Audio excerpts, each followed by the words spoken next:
Welcome to WesternSlopeNow.com. Meteorologist Russ Pappas here. Got a bit of an active afternoon, but that should be no surprise to you because we've been talking about this storm system, the arrival of it, for quite some time now. You're looking at some dark skies up on the mesa. Some light rain's been falling, some heavy at times in some locations. We'll get to that in just one moment. But first order of business is talking about this flood watch, particularly affecting the Grizzly Creek burn scar along I-70. It's just a flood watch until 9 p.m. tonight, but the opportunity will exist for that to get upgraded to a flash flood warning this evening, and that could happen within the next several hours, and that would be a subsequent safety closure of I-70.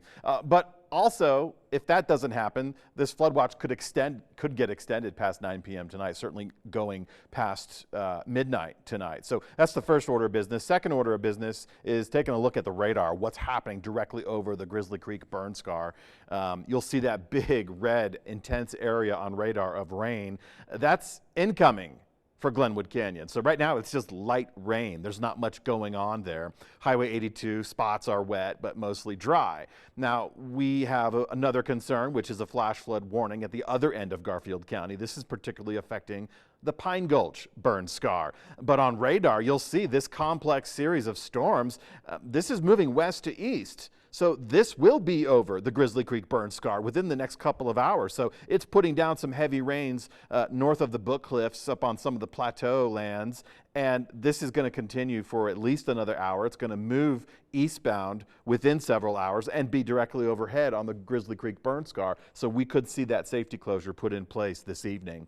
Looking at the Grand Valley right now, we were just watching storms up on Glade Park. We had some flood advisories there for some heavy rain. That has since moved on. We're looking at lowered clouds, some rain not quite making it to the ground, but Highway 50 probably a mix of dry and wet at this point. Some of these storms getting into the Uncompahgre Valley also right now at this hour for Delta, Olathe, Montrose. The more intense for Delta right now, but still incoming storms this evening. We have another couple of hours. I think by 9 p.m. tonight we'll see some big changes because first and foremost the flood advisory, the flood warning for the Pine Gulch will have expired. The flood watch may not expire. I think it'll get extended, and I think actually we'll have an upgrade because there's a lot of activity focused in the central portion of I-70 right around Grizzly Creek tonight. But we do have a lack of storm coverage for Grand Junction and Montrose from about 7 until 9 o'clock tonight. So there's a bit of a lull anticipated. I think Wednesday might be our better day for these locations to get some rain showers going. But tonight it's really going to be along the I-70 corridor, and it's going to put down some rain, and likely we'll see a closure of I-70 as a result of that. This is what I'm talking about for the Grand Junction Montrose area. Cycling through Tuesday night, not much going on overnight, but we get until Wednesday afternoon, and that's really where we start to see our more measurable rain showers moving through both Grand Junction and Montrose. That occurs Wednesday afternoon and Wednesday evening. Tuesday right now, temperatures right around the 70-degree mark. You know, the average high temperature for this time of the year is middle 70s, as you know, and we won't be there for a couple more days. We have light winds.